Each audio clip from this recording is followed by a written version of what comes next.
Spontan challenge day 6. Saya ingat senang ke nak buat video bila ada baby kecil, baby newborn.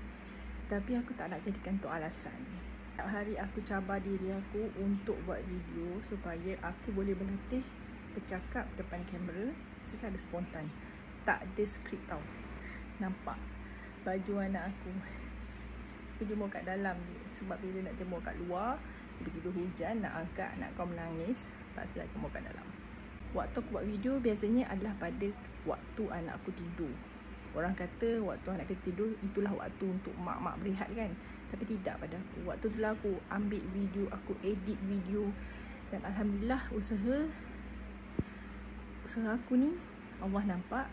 Dan hasil tu tak mengkhianati lah usaha aku tu. Alhamdulillah lah ada juga hasilnya. Bukan nak jadi kaya raya pun. Cuma Alhamdulillah cukup lah, lepas buat beli pampers pun jadilah kan. Jadi korang kalau nampak orang lain tengah struggle buat video, tulis komen yang baik-baik, support like, support share pun dah menggembirakan hati orang tu, terutama aku.